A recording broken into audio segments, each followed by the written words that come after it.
Hello दोस्तों, स्वागत है आप सभी लोगों का आपके अपने YouTube channel study as per. तो आज हम पढ़ने जा रहे हैं अभाज्य गुणनखंड, प्राइम फैक्टर। तो प्राइम फैक्टर से रिलेटेड जितने भी कॉन्सेप्ट हैं हम यहाँ पर आज इस वीडियो में क्लियर करेंगे।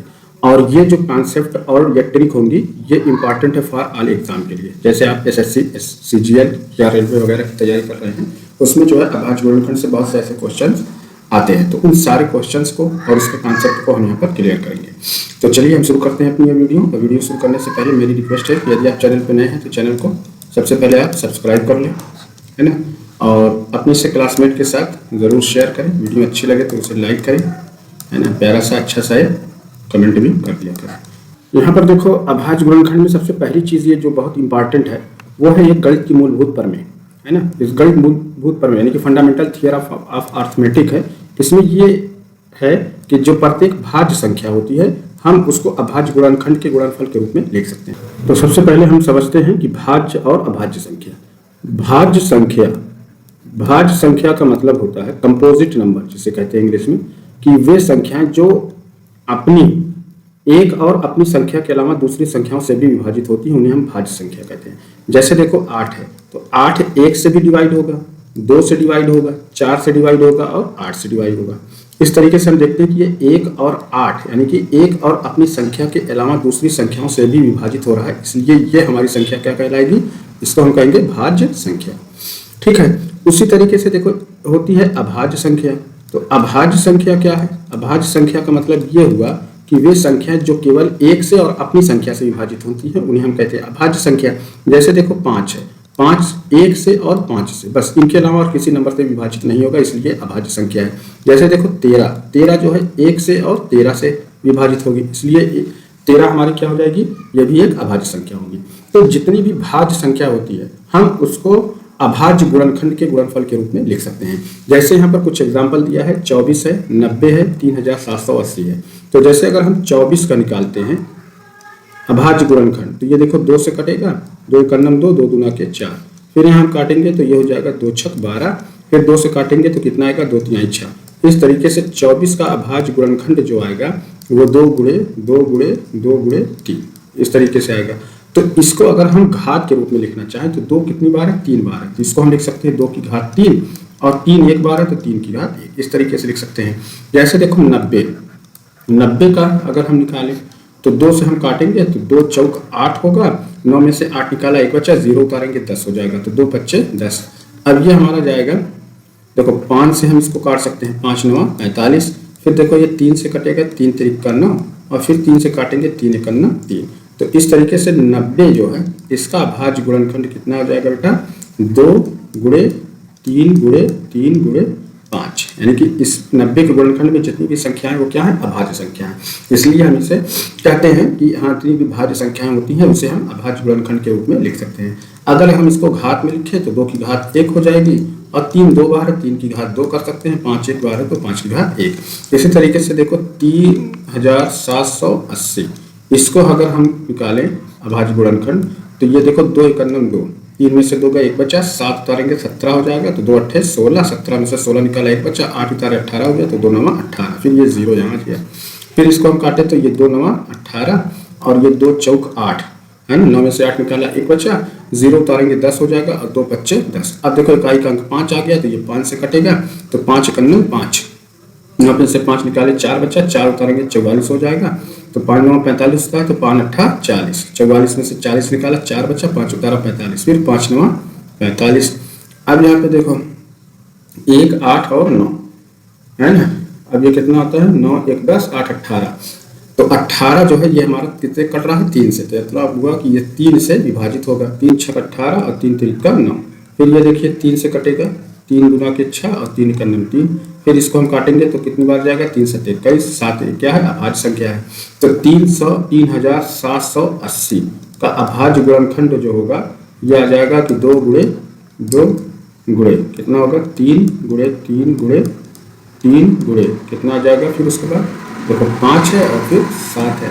तो इस तरीके से अगर हम इसे घात में लिखें तो 2 बार है 2, तो 2 की घात 2 हो जाएगी, तीन जो है 3 बार है, 3 की घात 3 हो गई, 5 एक बार है, 5 की घात 1 हो गई, 7 एक बार है, 7 की घात 1 हो गई।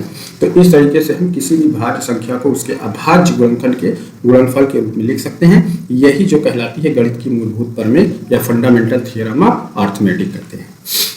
दूसरा टॉपिक है हमारा अभाज्य गुणनखंडों की संख्या ज्ञात करना। तो इसमें क्या करते हैं कि सबसे पहले दी गई संख्या को उसके अभाज्य गुणनखंड के रूप में लिखते हैं, यानी कि जो संख्या में दी गई है सबसे पहले हम उसका अभाज्य गुणनखंड निकालेंगे। तो जितने अभाज्य गुणनखंड के टुकड़े होंगे उतने ही अभाज्य गुणनखंड कहलाएंगे। सीधी सिंपल सी बात है कि जैसे हमें एक नंबर दिया गया है 30, तो 30 का हम क्या करते हैं अभाज्य गुणनखंड निकालते हैं। तो यहाँ से जब हम काटेंगे तो 2 × 2 2 × 5 10, फिर हमने काटा कितनी बार गया 3 × 5 15, फिर काटेंगे हमारा 5 × 5। तो 30 का अभाज्य गुणनखंड होगा 2 × 3 × 5। अब इसके कितने टुकड़े हैं 3 है, एक 2 है, एक 3 है और एक 5 है, कुल कितने हैं 3 है। तो 30 में अभाज्य गुणनखंडों की संख्या कितनी आ जाएगी 3 आ जाएगी। किसके, क्योंकि इसमें जो है अभाज्य गुणनखंड के कितने टुकड़े बन रहे हैं 3 टुकड़े बन रहे हैं। या इसी को आप जब इस तरीके से भी लिख सकते हैं कि 2 की घात 1 गुणे 3 एक बार है तो 3 की घात 1, 5 एक बार है तो 5 की घात 1, सबकी घात को जोड़ दो तो 1 धन 1 धन 1 बराबर कितना आ गया 3, यानी कि 30 के अभाज्य गुणनखंड कितने होंगे 3 होंगे।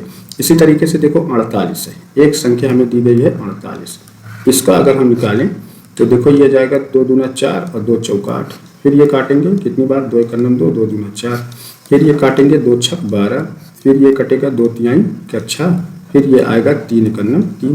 तो 48 का कितना आ रहा है देखो 2 × 2 × 2 × 2 × 3, ये हो गया इसके अभाज्य गुणनखंड। घात में लिखें तो 2 4 बार है तो 2 की घात 4 हो जाएगी, 3 एक बार है 3 की घात 1। हमें क्या करना है अभाज्य गुणनखंड की संख्या, तो इसकी पावर कितनी है देखो 4, 2 की पावर 4 धन 3 की पावर 1, यानी इसकी घात को जोड़ दे तो 4 एक कितना आ जाएगा 5, यानी कि 48 में अभाज्य गुणनखंड की संख्या कितनी आ जाएगी 5 आ जाएगी। ऐसे भी आप गिन सकते हैं तो 1 2 3 4 5, तो सीधा हम कह देंगे कि 48 के अभाज्य गुणनखंड की संख्या कितनी है 5 है। अब देखो इस तरीके से एक क्वेश्चन और दिया गया है, इसमें है कि देखो 2 की पावर 3 है, 5 की पावर 7 है और 3 की पावर कितनी है 11। तो हम देखते हैं कि 2 यह अभाज्य संख्या है, 5 अभाज्य है और 3 अभाज्य है, यानी कि अभाज्य गुणनखंड की संख्या कितनी होगी, हम सबकी घात को जोड़ते हैं 3 धन 7 धन 11, तो कितना हो जाएगा 7 3 10 और 11 बराबर कितना होगा 21, यानी कि इसमें अभाज्य गुणनखंड की संख्या कितनी आएगी 21 आएगी। तो देखिए दोस्तों अगला टॉपिक है हमारा कुल गुणनखंडों की संख्या। इसमें क्या करते हैं हम कि सबसे पहले दी गई संख्या को उसके अभाज्य संख्या के घात के रूप में लिखते हैं, यानी कि जो संख्या दी गई है उसका हम अभाज्य गुणनखंड निकालेंगे और उसकी घात के रूप में लिखेंगे। उसके बाद क्या करेंगे कि अभाज्य संख्या की घात में एक जोड़ करके आपस में गुणा करने पर जो परिणाम हमें मिलेगा वही क्या होगा कुल गुणनखंड होता है। तो जैसे फॉर एन एग्जाम्पल देखो 40 दिया गया है, तो 40 का हम अभाज्य गुणनखंड पहले निकालते हैं, तो ये कितनी बार जाएगा 2 दूना के 4, फिर हमने काटा कि 2 × 2, फिर यहाँ हम इसको काटेंगे 2 से तो 2 × 5 10 और 5 हो जाएगा 5 × 5। तो देखो 40 का हम ये अभाज्य गुणनखंड 2 कितनी बार है 2 हमें 3 बार मिल रहा है, तो हम लिख देंगे कि 2 की घात 3 है ना, गुणे 5 कितनी है 1 बार है तो 5 की घात 1, इस तरीके से लिख लिया। अब हमें निकालना क्या है कुल गुणनखंडों की संख्या। तो इसके लिए हम क्या करेंगे जो घात है उसमें 1 जोड़ेंगे, तो 2 की घात 3 है इसमें 1 जोड़ दिया तो 3 धन 1 हो गया, गुणे अब 5 की घात 1 है तो 1 में हम 1 जोड़ देंगे तो 1 धन 1 हो गया। अब सबको जोड़ देते हैं तो 3 1 कितना हो जाएगा 4 और 1 1 कितना हो गया 2, तो 4 दूना कितना होता है 8, यानी कि 40 में कुल गुणनखंड कितने होंगे 8 होंगे। इसी तरीके से देखो 90 का निकालेंगे तो देखो ये कटेगा 2 चौक 8 और 2 पच्चे 10, फिर यहाँ में काटा 3 से 3 × 3, 4 में से 3 निकाला 1 बचा, 5 उतारा 15 हो गया, 3 पच्चे 15, फिर यहाँ काट देंगे तो देखो 3 पच्चे 15, फिर यहाँ काटेंगे तो कितना हो जाएगा 5 × 5। अब सीधा हमें क्या करना है कि ये जो 90 के अभाज्य गुणनखंड आए इसको घात के रूप में लिख दें, तो 2 1 बार है तो 2 की घात 1 हो गई, 3 2 बार है तो 3 की घात 2 हो गई, 5 1 बार है तो 5 की घात 1 हो गई। तो कुल गुणनखंडों की संख्या, तो सबकी घात में 1 जोड़ दें, 2 की घात 1 है तो ये हो जाएगा 1 धन 1, गुणे 3 की घात 2 है तो 2 धन 1, 5 की घात 1 है तो क्या कर देंगे 1 धन 1, इस तरीके से। अब 1 धन 1 कितना हो गया 2 गुणे 2 धन 1 है कितना हो जाएगा 3 और 1 धन 1 है कितना हो गया 2। सबका गुणा कर दो 2 3 6 दूनी 12, यानी कि 90 में अभाज्य गुणनखंडों की कुल संख्या कितनी होगी 12 होगी। इसी तरीके से देखो एक संख्या हमें इस तरीके से दिया है 4 की घात 11 और 7 की घात है 5 गुणे 11 की घात है 2। अब यहाँ पे देखते हैं 7 हमारा क्या अभाज्य, 11 भी अभाज्य, लेकिन 4 क्या है ये भाज्य संख्या है। तो इस 4 को जब हम अभाज्य गुणनखंड के रूप में तोड़ेंगे तो 2 गुणे 2 आएगा और इसकी घात हो जाएगी 11 और 7 की घात 5 है और 11 की घात 2 है।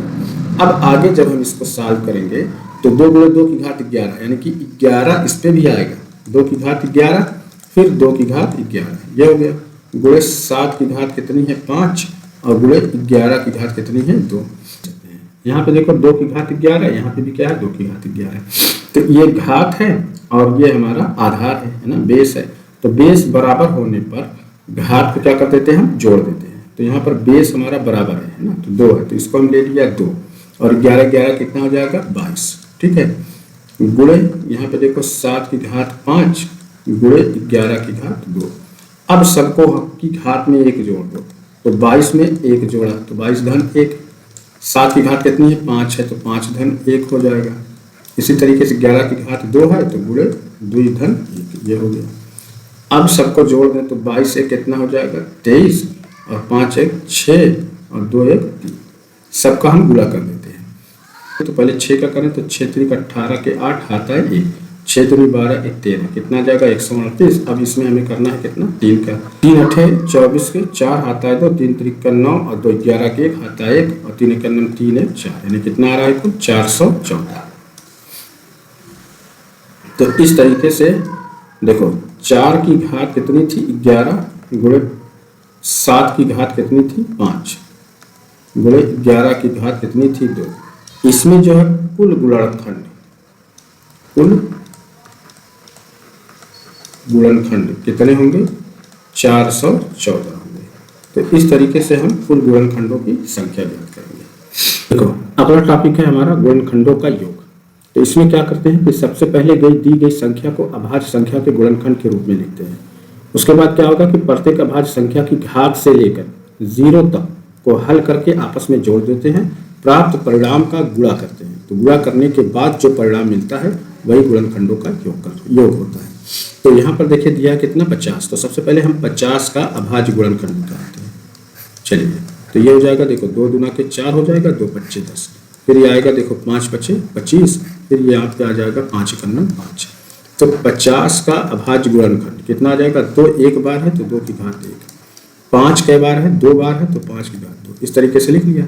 अब इसके आगे हम क्या करेंगे कि जो घात है ना, घात से लेकर के 0 तक हम इसको लिखते हैं।